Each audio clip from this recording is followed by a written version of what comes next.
Merhaba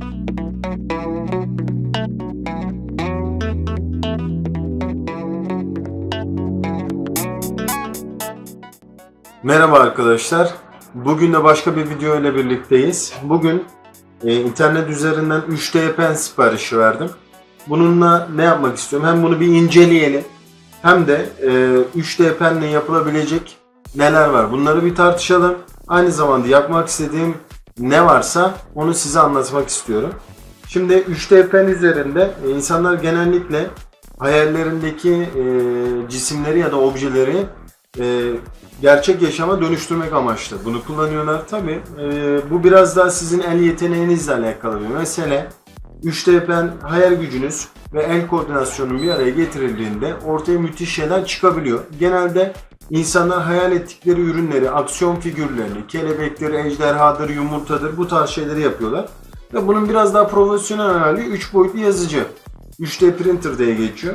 Ben bu 3D pen üzerinde ne yapmak istiyorum? Ben bir obje olarak biraz ejderhadır, ne bileyim dinozordur, bu tarz şeylere biraz merakım daha fazla. Burada var olan raflarım var. Raflarımda da aksiyon figürlerim var. Bu aksiyon figürlerinin yanına koymak istediğim bir ejderha modeli oluşturmak istiyorum. Bunu yaparken de sizle beraber an ve an çekeceğim. Bunları da YouTube kanalımda bu videonun içerisine yerleştireceğim. Tabii bunun önceliği olarak piyasada kullanacağınız 3D pen çeşitleri ve modelleri çok fazla seçenek var. Ben pek fazla işin açıkçası bunu araştıramadım. Ancak en çok gündemde olan, piyasada olan, bulunabilirliği fazla olan bir kalem tercihinde bulundum. Kutu kalemin kendisi şu şekilde.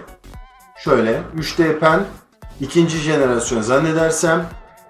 Üzerinde zaten şöyle yapmışlar, bir tane kale tarzı bir şey var. İnsanlar yapabiliyorlar. Genelde Eyfel Kulesi, ondan sonra kelebektir, köpektir. Bu tarz şeylerden. Yani zaten internet üzerinde arattırdığınızda 3D penle yapılabilen birçok şey var. Bu ikinci jenerasyonmuş arkadaşlar. Adaptörü 12 volt 2 amperle çalışıyormuş. 62 gram kadarlık bir ağırlığı varmış. Nozzle denilen ısıtıcı ucu 0.7 mm çapındaymış. ABS ve pila olmak üzere 3 boyutlu yazıcılarda kullanılan 2 tane ham madde türü var. Yani bu aslında bir nevi plastik. İkisi için de kullanılabiliyormuş. Açalım. İçerisinden bir adet adaptörü çıktı arkadaşlar. Şu şekilde. Bu zannedersem kalemi masanın üzerine koyduğumuzda oturtturmak amaçlı. Hani böyle şeylerde de vardı ya, lehim makinelerinde oturtturmak için. İçerisinden pila denilen malzemesi çıktı. Aslında bu etken farklı 2-3 çeşit rengi var içerisinde. Bunu eriterek yapıyor. Ondan sonra başka da bir şey yok. Kullanım kılavuzu var. Falan filan. Bunun hani garantisi olsa ne olur, olmasa ne olur. Bu da enteresan, değişik bir şey. Alet bu şekilde. 3D pen diye geçiyor. Yan tarafında dikkat edin. Şurada bakın. Aşağı yukarı ok tuşları var. Zannedersem bu ok tuşlarını basıyoruz. Buna göre işte filamentimizi, yani şu ürünü, evet, adaptör girişi var burada. Adaptörü buradan sokulacak. Şurada küçük bir deliği var arka tarafında. Biz buradan filamentimizi buradan sokacağız. Şurada dijital bir göstergesi var. Bu dijital göstergeden zannedersem sıcaklığını ayarlayacağız. Çünkü ABS ve planın çalışacağı sıcaklık aralık değerleri farklı birbirinden. Zannedersem biraz daha ABS yüksek sıcaklıklarda çalışıyor olması lazım. Buna göre sıcaklığını buradan ayarlayacağız. 3D penle yapmak istediğim ilk objem bir ejderha yapmak istiyorum arkadaşlar. Diğer videolarımızda 3 boyutlu yazıcıyı kullanacağım. 3D printer yapacağız. Bu videoyu da koyacağım size. Şimdi burada internet üzerinde bulduğum ejderha parçaları var. Yani kanattır, vücuttur, kafadır. Bunu kendi isteğime göre, kendi boyutuma göre biraz şekillendirdim ve çıktısını aldım. Mesela bu kullanabileceğim bir ejderha kanadı. Bunun üzerinden geçeceğiz. Önce 2 boyutlu hale getireceğiz. Sonra bunu biraz daha görsel olarak 3 boyutlu hale getireceğiz. Daha sonra tekrardan yapabileceğime inandığım bir ejderhanın figürü. Kanadını model olarak almak için kullanacağım. Burada tekrardan kullanabileceğim bir ejderha üst kısmı, kafa kısmı. Burada yine bir başka bir model. Ya bunların farklı uzuvlarını ve parçalarını kullanacağım. Ürün otomatik olarak ABS mi plan mı istiyorsunuz onu soruyor size arkadaşlar. Buna göre de kendisini otomatik olarak sıcaklık değerini ayarlıyor.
Merhaba arkadaşlar. Şimdi de daha öncesinden yapmış olduğumuz aksiyon figürümüz olan ejderhamızın kanadını yapmıştık. Kuyruğunu, gövdesini, ayaklarını ayrı ayrı yapmıştık. Kafasını yapmıştık. Bunları bir araya getirdik. Bu ejderha figürünün 3D penle yapmış olduğumuz parçalarını ayrı ayrı oluşturduktan sonra bunları birleştirdik. Tabii bu iki boyutlu bir sistem olduğu için kanatlarının biraz daha kıvrımlı, işte kuyruğunun biraz daha eğri, kafası biraz daha yatık olmasını istiyorsanız bunun sıcak fön makineleri var, kullanılıyor. Bunlarla ya da atıyorum çakmak ya da ısı yayan aletlerle ısıyı verdikten sonra elinizle istediğiniz şekilde eğebiliyorsunuz, bükebiliyorsunuz. Ben şimdi bu sistem içerisinde bazı noktalarda kusurlar var, hasarlar var. Bazı kısımlarda mesela ayağa baktığınızda iki boyutlu olarak yaptığımız için 3D pen ile sadece iki boyutlu bir ayak oluşuyor. Bunu biraz daha kabartma efekti veriyorum ben üzerinden. Biraz daha dolgu yapıyorum. Bu dolguyla görselliğini biraz daha artıracağım.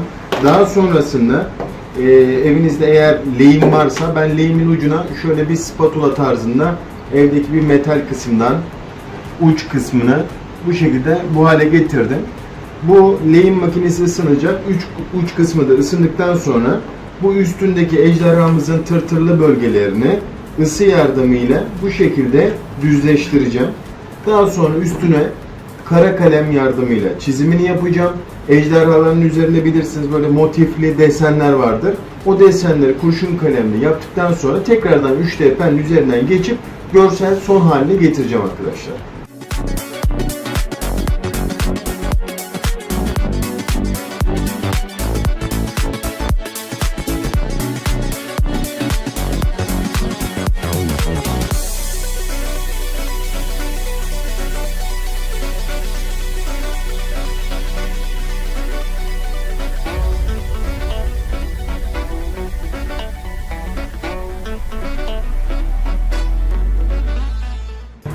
Merhaba arkadaşlar.